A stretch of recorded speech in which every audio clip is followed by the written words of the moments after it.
This is sliding. What's up, everybody? Activ8. What's up, everybody, and welcome to another episode of Activ8 Radio. And we are here to activate your mind while we entertain and educate. And we are brought to you by Reebok. Reppin' Reebok, going flat bill on them. Just Fosco. trying to be more human. Yeah, be more human, hashtag. So what's up, Johnny Fosco? Listen, man, I am Yeti Mike. thrilled. I hear you. You hear me? You already know what I'm going to say. And I'm sure, because the listeners have been reaching out, and we apologize to you guys that our audio has not been tight. But we're stepping up our game, man. You know, I can hear you now. We got the Yeti mics going, guys. Hopefully it sounds better when you're listening. So some people are going to be listening and go, dude, it still sucks, John. Yeah, well, you know what? Sorry. We're trying. I tried. We're trying. So John's like, hey, we got to shoot the podcast an hour later. I'm going to go to Best Buy and get the Yeti mic. Yeah. It's about to be a wrap. We're going to get it done. So anyway, if you're listening to us, you got to make sure and give us a 5-star rating on iTunes. I just wanted to hear myself in the Yeti mic. I'm sounding kind of good, John. I know. It's very soothing when you hear your voice, bro. It's soothing. Give us a 5-star rating, guys, and listen. You guys are making our numbers climb and climb and climb and climb. What I'm a little bit confused about is our YouTube numbers. They're climbing. But I'd like to see them climb faster, and I'm a bit confused because, you know, we're so appealing to look at that you would think we'd have 100,000 subscribers by now. But if you haven't subscribed to our YouTube, you better go subscribe now because we're releasing daily shows that are killing it, in my opinion. Yeah, man, subscribe, man. We're bringing the heat every day. We're dropping knowledge every day, and Cory and I are going to keep bringing new shows. So please subscribe, and we will bring you knowledge. And we are committed to it. So it will not go a day without new content. As Cory says, you don't what? You don't effing what? Oh, you don't fucking miss, ever. I don't fucking miss. Yep. Hey, John, we haven't talked about your homeboy, Donald Trump. It's Trump time. Listen, man, last night, everything came to fruition. Ted Cruz got smoked in a state that was a must-win if he was to stay in. He lost in Indiana, and shockingly, the most hard-headed man in the United States, or at least it appeared that way, was Ted Cruz. He announced a VP in Carly Fiorina earlier in the week, but he dropped out. He dropped out last night, making Donald Trump the official candidate on the Republican side. And like no question now. No question. Okay. It's going to be him, and 95% it's going to be Hillary. Bernie's still around, but this is, man, Democrats are scared, and this is why they're scared, because everyone's saying, well, in a national campaign, it's going to be it's going to be a slaughterhouse, right? Hillary's going to smoke them. Well, a lot of Democrats are saying, hey, other Democrat, shut your mouth, because if we talk about how much of a landslide it's going to be, no one's going to come out and vote. And Correct. He's going to beat us. Yeah. So it's really interesting, you know, the way votes happen. And at the end of the day, like Trump, the numbers support it. He is bringing out more voters than a Republican primary has ever seen. So I am starting to think this guy who has defied all the odds is going to be a formidable opponent for the Democrats. Let me ask you this. You might know this or might not. Can Bill be the vice? People say this. People say... I mean, he's going to be, but can he? Exactly. People say Bill is the vice, if not the co-president. Yes. He can't really be the vice, but everyone knows Bill's going to be co-running the show. And I think... this is me hearing old people talk in my town, small town, that they believe, because most guys are still like, don't believe, I don't know, it's like the chauvinist thing, right? I think Bill's going to run the country anyway. These old dudes, that's what they think. I believe Hillary is going to run the country, but Bill will be there as a sidekick, as a person that had a great 8 years in most people's minds. Yeah, I mean, here's the thing, what's so interesting about where you live. I'm not 1,000,000% sure, but I'm about 99% sure that nobody has ever won the presidency that has not won Ohio. Correct. So, yeah, Ohio is 13 electoral votes, I believe. Yeah. Ohio. Did you hear that, John? Did you hear that knowledge I just dropped about politics? Ohio is like the spot if you want to be a president. You got So, Johnny. And we're back. Are we back? Yeah, we're back. We're back. Does it make John Kasich the undeniable vice president for him? I think because of Ohio and Arnold would help him and all that. That makes sense, right? I think Donald Trump has a big problem with Hispanic people because of the walls and all his verbiage. So he may want to think about bringing a Hispanic or possibly a woman in as VP because he's got a big problem with Hispanics.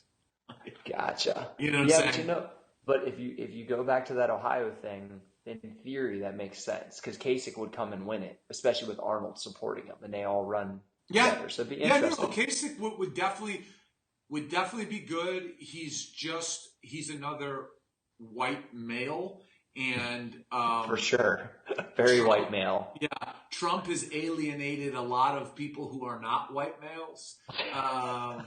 True, especially women too. So it'll be interesting to see who he picks because a lot of people think I actually believe this that all the Muslim talk, Muslims aren't allowed.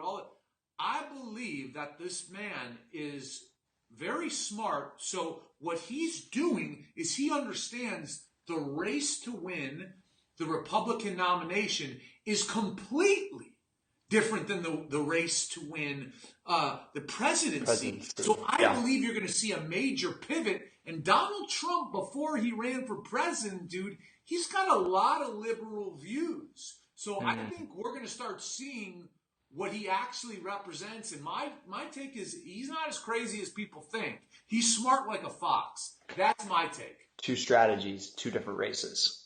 Exactly. It makes sense. All right, next, Johnny. We're on to the hot seat. Hopefully AJ is going to throw in some dope fire or something right now. So we got 3 questions for each other, offshoot, out of the ordinary, just trying to learn more about each other and teach our listeners. I'm going to start with you, John. Are you ready? I was born ready, baby. Come on. So you asked me about my sister the other day, and I thought that was a cool question. So I'm going to ask you, I know you have a brother. Is your brother older or younger, and what's he do for a living?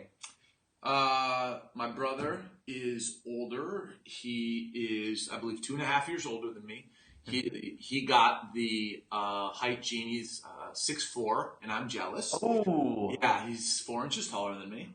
If I was does 4 he inches, talk shit to you in basketball? I'll jump over him. Okay. He's got a pretty smooth jump shot. Okay. And he lives in Atlanta with his wife, and he owns a medical equipment distribution company. Cool. Very cool. Excellent. I know that your mom is an artist. You talked about it several times. She's a boss. What is your favorite or coolest painting or picture that your mom's done that you just adore? Okay, that's a cool question, and I think what I'll do is I'll send it so we can post it on the website soon. But basically, what she did this awesome painting. It's like a gray background, and you have these 4 characters, almost like kabuki-looking women with crazy dresses, and each of them represents spring, summer, fall, winter, like the way they're moving, the way they're dressed, and it's just like I look at it and I say, Mom, holy, you made that? It's insane, bro. I'll share it with the familia. Yeah. Yeah, I think it'd be cool to post it if you're comfortable with that. She's really, really good. That's pretty cool. Lastly, I know in a world of magazines that are dying, but what is your favorite magazine? What is if you had, and it could be still in circulation, maybe not anymore, but what's the one you always would buy? Well, I'll tell you this. I look at almost like new websites that provide news Yeah. as magazines, because they kind of are. They're kind of That's the evolution, today's yeah. magazines. And I would say IGN. IGN is primarily reports on video games and entertainment. So like they will give reviews on TV shows, on movies, on video games, on electronics. So IGN is a great example of a content company. It was started by a couple of self-admitted nerds, I want to say 8-9 years ago. And I believe, and all they do is make videos doing, video game reviews or Game of Thrones episode 2 review. And I believe they were just bought for $700 million. Yeah. Content strategy. Absolutely. I heard that. I heard it's important. I heard it's important too. Activ8 Daily. Activ8 Daily. Yeah, your turn, John. Is your seat warmed up, brother? It is. Okay. It is. Cory Gregory. Yes, sir. When you played high school basketball and you were classically the sixth man. Yes, I was. Tell us about your greatest memory of your greatest game. You're going to laugh. I think one of my best memories is from warm-ups. Yes. So you got, now you're going to have to hear the story, yeah. Right? So, one thing about me and my basketball game is my jumper has pretty much been broken my whole life. I've actually got a better jumper as an old man than I ever had as a kid. I was pretty much a shifty defensive guy who scored 6-8 a game. I was always wiping up the floor, but I could jump, I could dunk when I was a sophomore, blah blah blah. So that was like my thing, driving to the hole, trying to jump over people, and I wasn't jamming on anybody, but I could do it. So I'm in warm-ups. Actually, I think this is the beginning of my sophomore year, so I still played a little JV. And the main guy that was in the varsity squad from the other team was sitting in the stands, and there was just people coming in. And so he starts heckling us. His name's Bo Carter. He's a friend of mine. He's Bo a Carter chef. is a great name. He's actually a chef in Columbus. And he's a chef? And he's a chef. That's really good. He's done really good for himself. So Bo, shout out, brother. Shout out So to Bo. Bo stands up and he goes, "Can any of you white boys jump out here or what?" Like just calls us out, right? Like the movie White Men Can't Jump back in the day. So there's literally at this point, now I'm in a country school, there's 7 guys out of 12 that can dunk, which is a high percentage. That's a high percentage, dude. On the junior varsity team. Right? That's a high percentage. Yeah, we had some high flyers for guys that are like between 6 and 6'3". And we had about 4 guys that dunked in games on a regular basis when I played varsity games. So anyway, I was just feeling good that day, and I don't know if it was the challenge, but literally that was the first time I took 4 dribbles and jumped off 1 foot, and I dunked it with 2 hands, and then it was the rim. Like when my guys saw me do that, it like electrified, because no one had ever seen me do that. I'd never done it before. Like I had jammed with 1 hand, but I just went up and like went for it. Yeah. And boom, I throw it down, and all of a sudden the rim's rocking one after the other, and before I know it, it's my turn again. I do it again. Before you know it, I'm thinking I'm fucking. Yeah. And this dude at this point, he's having a blast. That's what I'm talking about. Now we're talking. Yeah. Like, blah, blah, blah. So it's like it's one of those like kind of challenge moments. And me and the guys still talk about it from time to time. So it really wasn't even a game. It was the fact that was probably my best jumping day of my life. Right. And it was because Bo Carter asked if any white boys could jump in this school. Gotcha. I like it. Moving on. When was the last time Cory Gregory was wasted? Like wasted. Like you don't know your name wasted, or like you woke up in the morning like, what the hell did I do? I had let me think. The last time dude, I got pretty hammered after the trifecta. I think we started on the podcast, right? Because I came right home and I was like, Rach, before we got the dinner, we got to do the podcast. And we were cheersing, and then I went and had like 6 tall boys of Guinness after that. And I didn't get up to work the next day. I worked I was ready by our call at 10. You know what I mean? But I think I got home and thought, man, I'm like 3 deep three deeper than I should have been. But I will tell you, I had an epic weekend in Boston, probably a month ago with Rachel, where I literally went to Reebok when I first got there, and I got my business done, and then we were there just to see the city, and all we did was drank and ate for 3 days. And because we had no kids, and everybody that has kids that's listening knows it's like spring break when you don't, for multiple reasons. For many reasons. Yeah, for many reasons. So literally, like, it was 6 beers during the middle of the day, 5 or 6 beers at night, and like I just really had fun for 3 days. So probably more often than people think. I think a lot of people think I might be kind of a stiff on that stuff, but I drink probably once a week, and I like to have fun, man. So very good. We're gonna close with we learned of Winter Wars, your song that you squatted to last week that I failed hard on. I'm a character. And what is the one song, the one song outside of that, let's say, that if it's game time, if you need to get up, if you need to lose it, what's the song that gets you crazy? I would say that Winter War song is probably like one of the old school songs I listen to. I would say when I'm in like a certain mood where I need to feel like I gotta, like, I don't want to say like up my game or just like up my, I'll use swag because I don't really have another term to use. I think the Juicy song from Biggie, I think it speaks to me because it was like my age group when I grew up, because it's like late 90s. It's all about, he's talking about all his crews with him, and now they're, it's like, I just think of me sitting in the trailer listening to it. Because that's what's so cool about music is it starts to take you back. Because I was so into rap music, like I listened to it in my room, I'm driving a shitty car, like I'm dreaming of what these guys are talking about. And that's why I love hip hop music. That's just it. It's about the come up, man. And to me, it was like, so I think Juicy, and I would say like, I like that. I think it's Meek Mill, like DJ Khaled, and like 100 guys that are on the song, like I'm a boss. Like there's a couple of those tunes that I dig. But here's the one thing you just said that I agree with, because I'm a hip hop fan. I'm not a current rap fan, because you're right.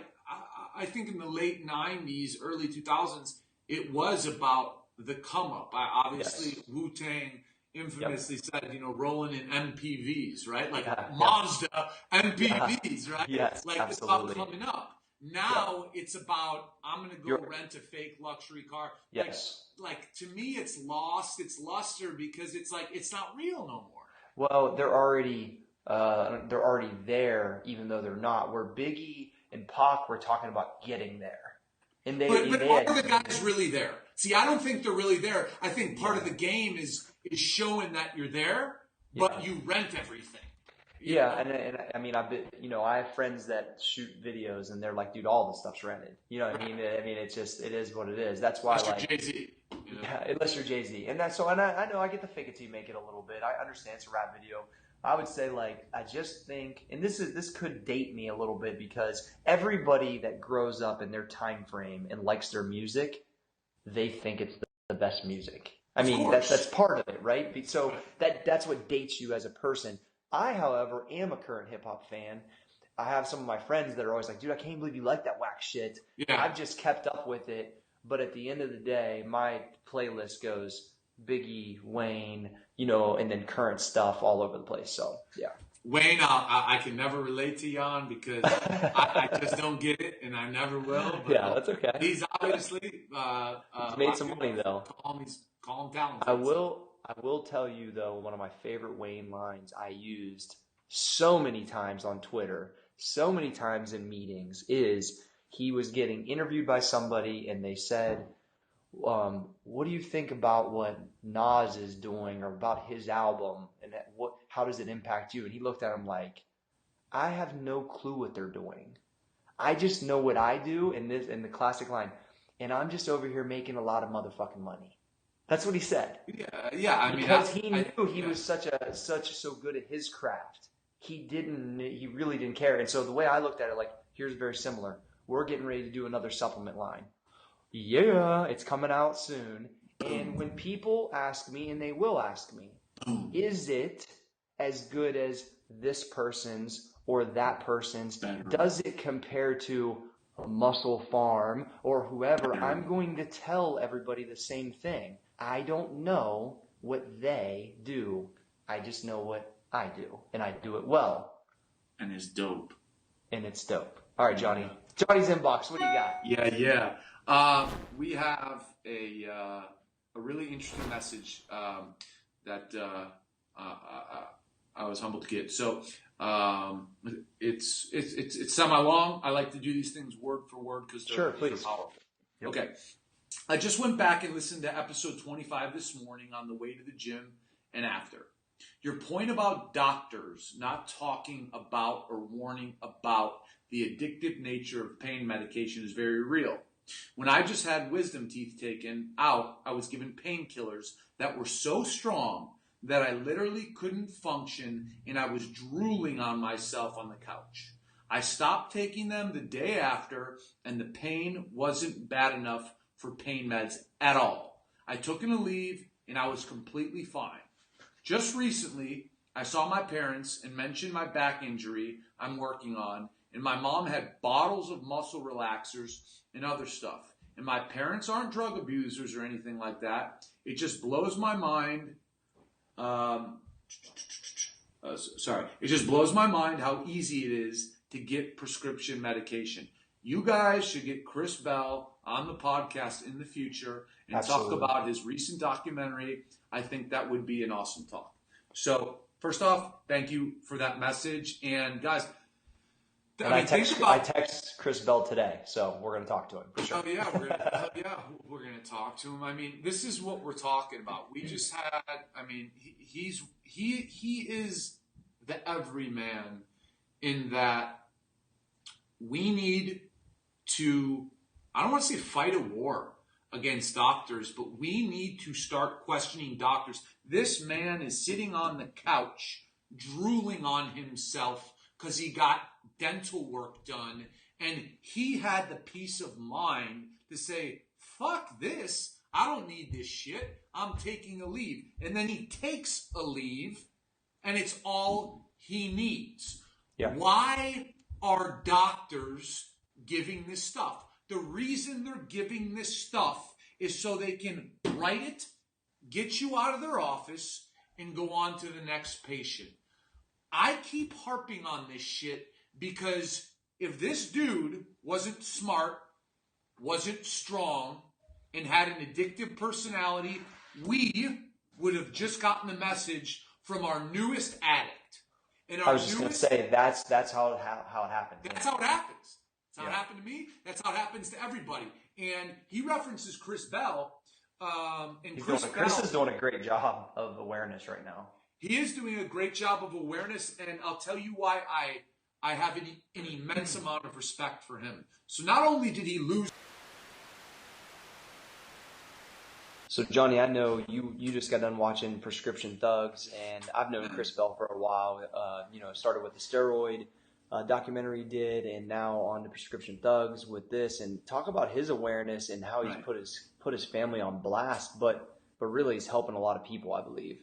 So you're exactly right, Cor, and this guy has so much courage because what he did, and I'm going to put a spoiler out there. So if you have not seen Prescription Thugs, or you're going to, hit mute right now. But Chris Bell not only lost his brother from an overdose during the filming of the movie, and continued on and continued to interview his family about prescription drugs and the danger of them. But at the end of the film, he had the fucking courage to tell everybody that he said, I'm a fucking liar. I've been addicted to narcotic painkillers, to benzodiazepines, the whole filming of this documentary. And what I think is absolutely brilliant about that is the essence of addiction. It never leaves you. I talked about last week or 2 weeks ago how there's not a night that goes by that I don't want to get high, right? I haven't gotten high since March 10th, 2006, but there's not a night that goes by. Addiction will grab you. It will never let you go once it's grabbed you. You have to be a beast to win that battle.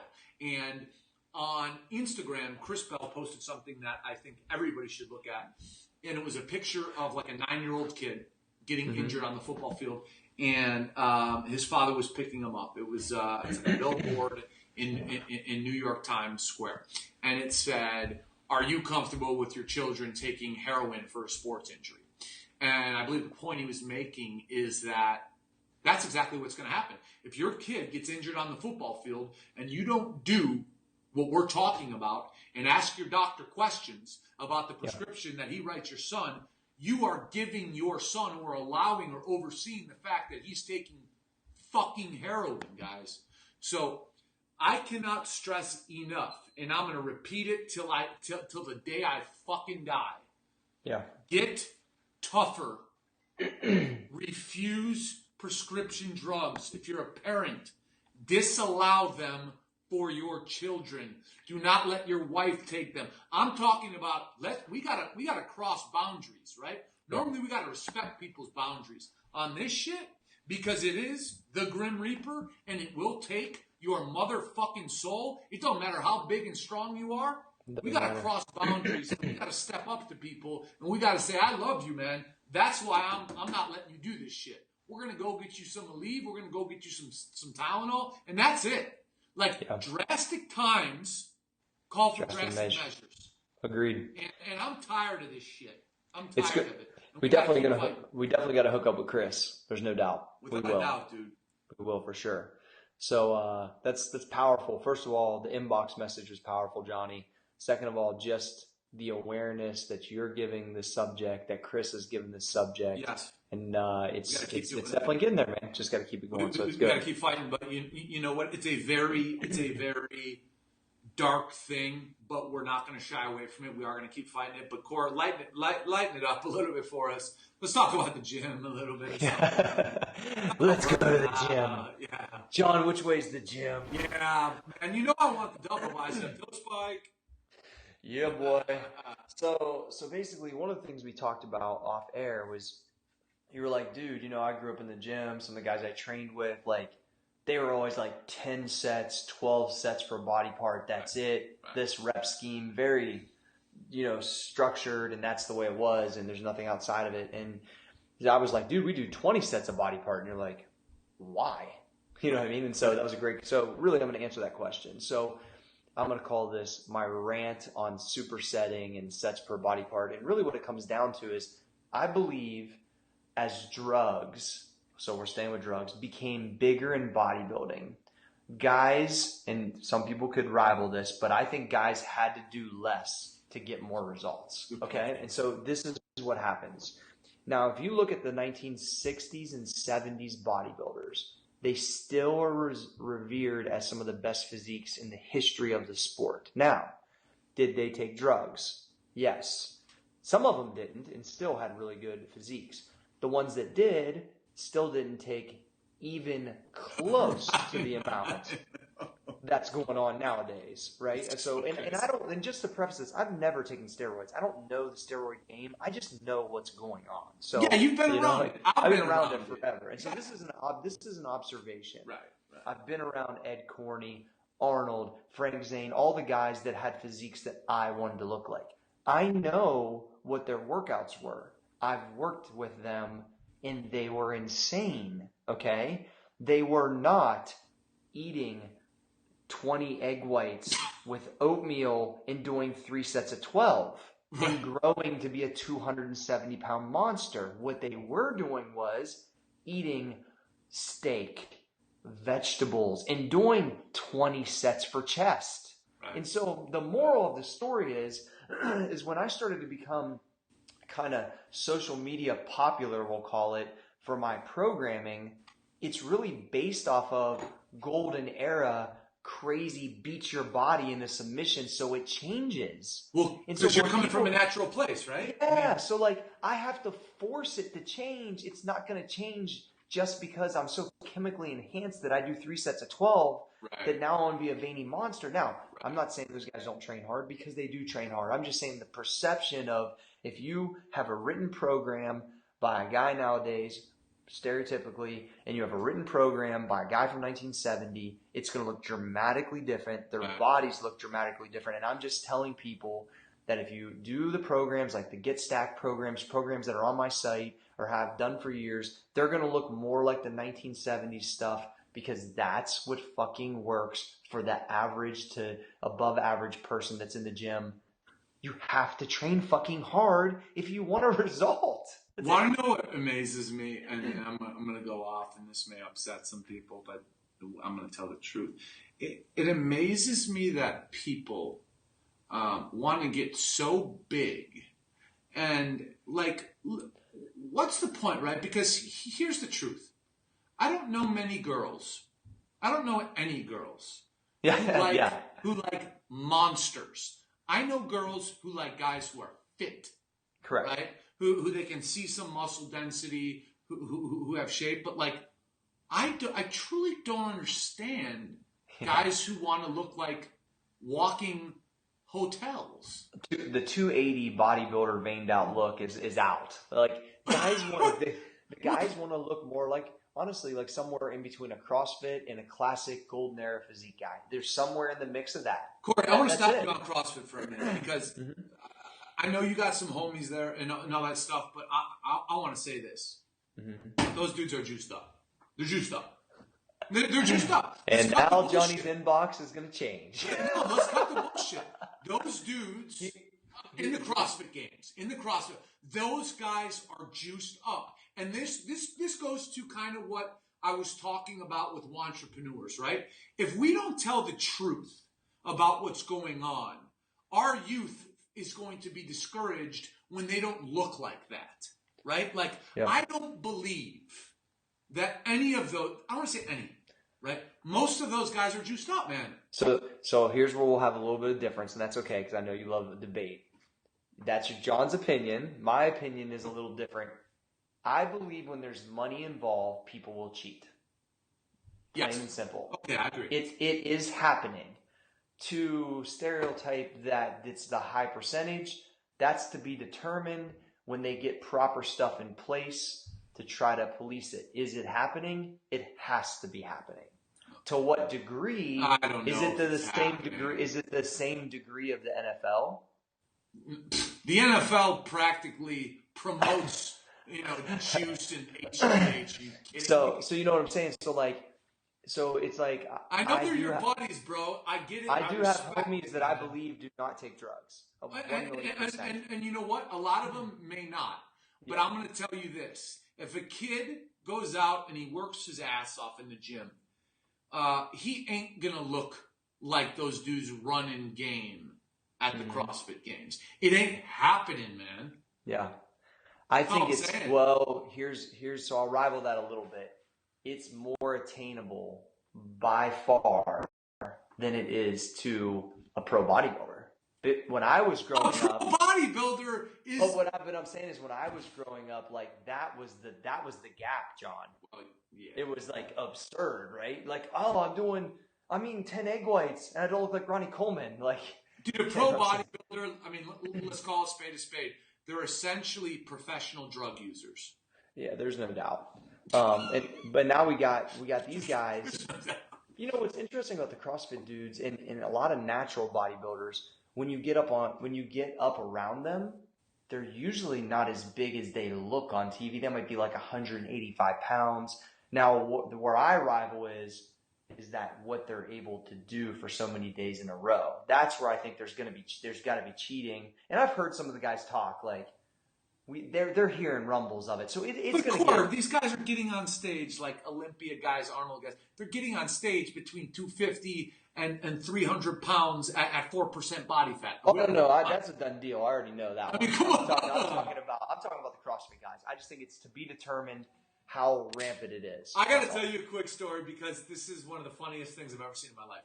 So I used to work at a gym when I was very young in Arlington Heights, Illinois. So I'm driving to work, right? I'm about a block away from the gym. I turn left, and I see this man walking on the side of the road that truly looks like a house with arms and legs. And I'm like, I get in the gym, I tell everybody, I'm like, dude, there's this guy outside that's got to be 600 pounds. I'm like, and he's ripped to shreds. I get in there, I sit down. Jay Cutler, the bodybuilder, walks right through the door. And the irony is, at the time, he was like the number one bodybuilder. This man is walking down the street to get to a gym, and he's at the pinnacle. He's a Mr. Olympia. It was amazing, but I've never seen a human being who couldn't maneuver his body. I mean, it was unbelievable. It's got to an absurd level, and I will tell you that the main organization has brought back what they call classic physique, and so it's actually probably a category that I could compete in, and they tell you can only weigh a certain amount for your height. Because the guys will come in at 5 foot tall, 270. You know what I mean? So it's like, that's a little bit at least, I don't know, forward looking to give guys like guys like me a shot. So anyway, to close the session, one of my favorite T-shirts I've ever seen. A bodybuilder who was enormous once was wearing a T-shirt that said "Bury me big," and had a picture of a coffin. So, I can give you my favorite. I got my favorite shirt I saw when I was on. My favorite shirt I saw was when I was on the Cruz recently, and I mean I just signed a contract to be a Reebok master trainer, right? So I'm feeling pretty good about myself. I walk up and this guy, he's jacked up on the Cruz. He's got a shirt on that says, "I train your trainer." Oh, really? And I'm like, dude, nice shirt. He's like, yeah. And I'm thinking, if you've got to wear that shirt. You're like, dude, take the needle out of your butt. And why are you wearing that shirt? But anyway, all right. Yeah. Questions from the Familia. What do you got, John? Oh, questions. You got anything hot? Yeah, I do actually. I got a really good one actually. Okay. Awesome. Okay. Give me 1 sec to retrieve my boy. Okay. So, what's up, John? Quick question. When do you feel is the right time to move on with a friendship? In the sense that someone is starting to hate on, get in the way of things that you value. Ooh. Also, wanted to know if you've watched the documentary Prescription Thugs. So, Cory, let's take the first part of that question to you. Yeah, when do you feel is the right time to move on with a friendship if someone is starting to hate on you and get in the way of things that you value? If you are not only not adding value, and you're not only just that, but just like every time I'm around you, I'm having a bad experience. If that happens probably more than once, like if I allow it to happen the second time, it will absolutely not happen the third time. And what I'll do first, let's say that it's somebody you've grown apart from, maybe with your views or your ambition, but you still just grew up around them. You love the person. I just choose and pick and choose what I speak about around them. Right. You can move them down the path where it's like, talk about family, talk about this, and maybe stay away from the subjects that you know are just going to be a no-go. And so if you want to still have a relationship with that person, I would say you have to run the conversation. That's my main. And if that's not even the case, then I would just disassociate. I mean, I honestly just delete people out of my cell phone. Yeah, and to be perfectly honest, I'm going to give you word for word what I said, because he asked me. I said, listen, the harsh reality is that if anyone is hating on you and getting in the way of things you value, that individual does not deserve the title of friend. And I personally would remove myself away from that negative energy. Yeah, because you can't have that negative bullshit, man. Well, yeah, and listen, a lot of our dudes are younger, man, and I remember being in these situations. But man, if somebody is hating on you, right? Yeah. There's friends that get in the way of things you value, right? Hey, come out, man. I know you got a girlfriend. Come party with me. I know you're married. Come party. No, that's getting in the way. That's a different story. Mm-hmm. If they're hating on you, that's not a friend. And what's hard for us as individuals is to cross a friend off of our list, because especially with age, we realize man, friends are like the most valuable thing in the world because they're so hard to come by because everyone is so self-interested in what's to gain for them. So I feel him on that. But man, if someone's hating on you guys, not your friend. It's a wrap. Your friend cheers for you. They never hate on you. I have friends that have been amazing to me through the entire process and did not care whether I was hanging out with Arnold or I was training for $20 an hour or if every business would have failed. They would treat me the exact same. And when I am doing a bunch of crazy stuff, they always call me and say, dude, I saw it on Instagram. It's fucking awesome, G. Like, that's what your friend does. Right. And I do the same to them. Right. It's no different. If they're hating on you, that means they're jealous and they're not your friend. And on the flip side of that, right, I remember the first business I started, once I had some success, my best friend who I let live with me, who I lent money to, who came to my home on holidays, he started a direct competitor and then had the gall to tell me that it was his idea that I started MMA stuff. And at that point, you know, that is somebody hating on you. And I eliminated him not only from my life, but, you know, a little ego action here. I told him straight up, I said, bro, if you stick in this business, I got clout in it. You ain't got shit. You're brand new. I'll take you out in 4 months.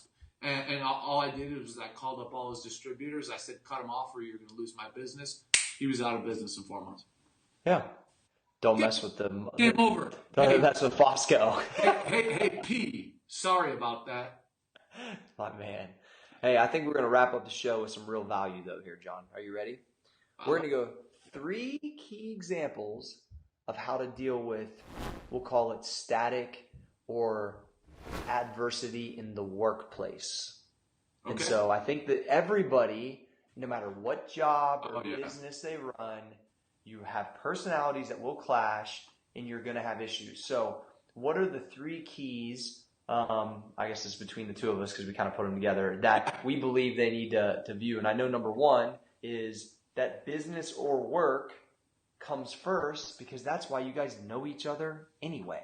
Listen, if you are having an issue with a coworker, a business partner, and you are in the right, let's say, in wanting to talk to that individual and iron it out, you have to run the time it's going to take to iron it out and talk against the loss of productivity that will take place as you're trying to work it out. Because the odds say when 2 people are in 2 different places mentally, if you try to come together, someone's going to get defensive. And that talk that you may have planned to take 30 minutes may take 3 hours. If it takes 3 hours, your boss, your partner is going to be upset and productivity drops. So sometimes in business, you need to take it on the chin and you need to have that poker face, man. You got to walk back in. You got to say we're all good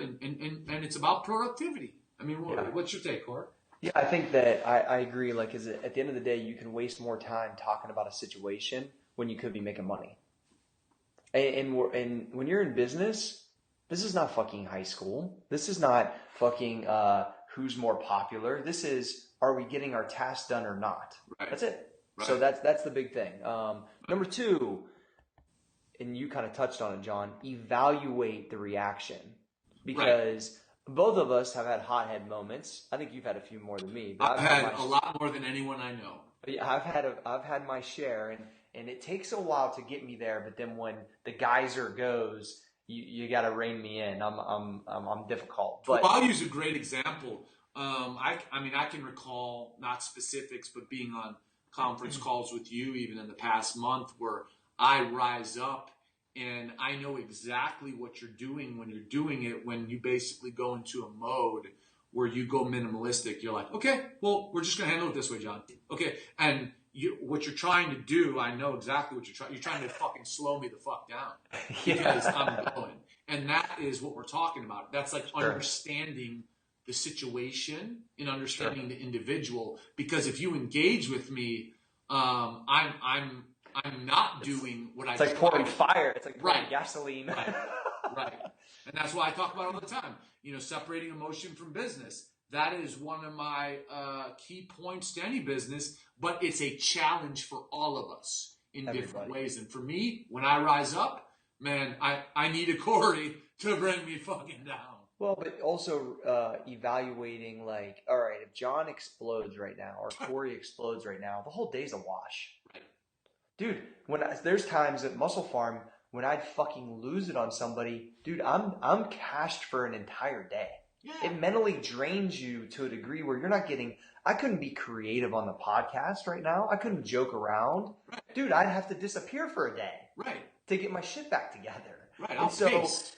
yeah, exactly. You doodle. I've seen you do it. So it's like one of those things where, so you got to weigh reaction with production. I think that's a good way. Yeah. A good way to say it. All right. Number 3, that there's 2 rules. So let's say you are at work. This person is an acquaintance. You maybe hang out with them a little bit on outside of work. In your mind, John, if you run into a problem with them, you understand this much better than me, and I'm getting better at this, but that there's 2 separate rules when you're handling if this was a complete outside of work issue to an inside of work issue. Right. The way I look at it is this, right? So let's say me and Cory have a problem, and let's say me and Cory in this hypothetical scenario are not friends. What I need to evaluate in having my problem in the workplace with Cory is, like we referenced, right? Are we going to lose productivity if I try to solve this problem? So I may err on the side of caution, not try to solve it, put a fake smile on my face and say, hey, Cory, let's get back to work, bro. Pretend like nothing happened. Now, that is the business world. You cross the line into the real world, the personal world, which has a different set of rules. Cory's my friend, so the way I have to handle Cory if we have a personal dispute is completely different. It is mandatory that I go to Cory and say, listen, bro, I have a problem with what you did, and we got to talk about it, because if I don't do that, I'm going to harbor resentment against him, and our personal relationship will corrode, okay? Yep. In business, personal relationships, like we talk about, they're a luxury. They are not mandatory. In life, well, they are mandatory because that's why you're talking to somebody. Yeah. So, if you choose to be their friend, then it's right. mandatory to talk about it so you can keep that relationship, right. which makes sense. Because this is how you have real problems in life. When you do not express yourself to the people you care about, and you can bet your ass that a bomb will go off one day. Because, you know, my mom told me, it's like a microwave, right? If you have an issue and you push it down and you don't talk about it, it's like heating it up. You're just heating that thing up. You're heating it up. And once you take it out, man, the longer you wait it, the hotter it's going to be. And when it's hot, people get burned, you know? Yeah. I think those are really good points. And I think everybody can grab from that because everybody has issues in the workplace. Absolutely. Everybody does, man. It's just personalities. Absolutely. Johnny, I think, what's our time, dude? We got to be... Are we being too long? What do we got there? I think we're running perfect, man. I think the familia is saying, give me more. Yeah. But we're saying, guys, listen, it's Friday. You work your butt off. You work your balls off. All right, one more. Let's do one more quick point then. Yeah. In marketing, when you're reaching out to a decision maker, a CEO, a person that you believe has some type of stature in your industry, what is in the first touch? We'll just do that part. In the first touch, let's say you're emailing them or calling them. What's the proper way to do it, John? So go. Yeah, I learned this from making mistakes, and my mistake is that the more information I provided somebody who did not know me, who I wanted a response from, let's say, oh my God, I finally got the email of the director of marketing. I really want to set up a phone call with him, right? Mm-hmm. I would write, it would look like a book, right? Because I'm like, I got to tell this guy who I am. I got to tell him what I've done. I got to tell him what my company does. I got to tell him what, no, guys. That's the worst thing you can do, because if you're reaching somebody of stature, number one, you can bet on this. They're always short on time. So if someone's short on time, they sure as hell are not reading your book of an email. That's a fact. I'm only reading your book as if it's like you're telling me what's impacted. We always read those. If you're writing me a book, otherwise I'm not reading it. So exactly. So think about it. If you get that email of somebody who you got one shot to get, think about what you do. If you saw something that was alarming in the subject line of an email, you're probably going to open it, right? Yep. Mm-hmm. So when you reach out to that individual, make sure your subject line says, I am emailing to make you more money. Or something that is like, who is this? What is this guy? And then it's like, hey, I'm John Fosco. I'm with Activ8 Media, and we need to talk. All I need is 5 minutes because my company is ready to make your company more money, and you're spending more right now when you can be spending less. Everyone wants to spend less and make more, right? That's business. Okay? Yes. So that's how you talk to people like that, because they say, okay, you got 2 minutes, kid. Go ahead. What? How are you going to make me more money? How's it going to cost less? That's it. That's all I care about. So that's it. I mean, that's what I did. Like I've said this a couple times when I reached out to Eric Thomas. My whole thing was, I just need. I got 5 questions for you. It'll take 7 minutes. Sure. Exactly. Everybody has it. Everybody has it. When I got first with Arnold, I was like, man, I got like 4 really important training questions I've been wanting to ask you my whole life. It took 3 minutes, and he answered them in 10 minutes, and he was, he was more than happy to talk about it. Then it actually made him feel good, and he wanted to talk more about it. But if you structure it that way, right, people like, oh, I got that much time. And you're telling them indirectly by how you phrase it that you understand that their time is valuable, right? Yes. That's the key. That's really important. Yep. I love it. Well, John, I say you wrap us up. It's Friday. I'm drinking beer on Saturday. I'm just looking forward to kicking it this weekend. All right. Wait. If people aren't watching us on YouTube, we got to do the YouTube dance because we need you guys to come watch. You guys can't see us. You're listening on audio right now. You can't see us. We're just there. You don't know what John's doing. So make sure. So here's the deal. This is what I need. We got some action items here, John. Okay. We need you to subscribe to Activ8 Media. That's number 1. Right. We need you to text your friend either the audio or the YouTube link to watch or listen to the podcast. And if you have anything you want to ask Johnny's inbox. Listen, guys, we're sorry we only got to 1 today, but we value everything you send, and you guys know I respond, even if we don't get you onto the. So, Johnny, it must be time to wrap it up because we had a little technical glitch. So, John, wrap us up. We had enough knowledge drop today. Yeah. Listen, guys. It's time for the weekend. It's time for the weekend. Have a beer. And if you guys are running low on pre-workout or post-workout or maybe some fat burners, I got a hunch that there's this company that's going to drop the bomb, the Walter White, the blue magic of supplements, baby. Okay? So I'm not I can't tell you the name, but I know you guys all know Walter White, and he drops the blue magic. So we're going to bring you some blue magic, and we're going to keep you updated every step of the way. So thank you so much. Tweets of blue magic, John. Yes. Thank you so much for listening to Activ8 Radio. Tell a friend, tag a friend, 5-star ratings, all that shit. We're Activ8 Media. Have a kick-ass weekend. Be safe. Respect people. Love people. Care about people. Protect people. And we will see you on Monday.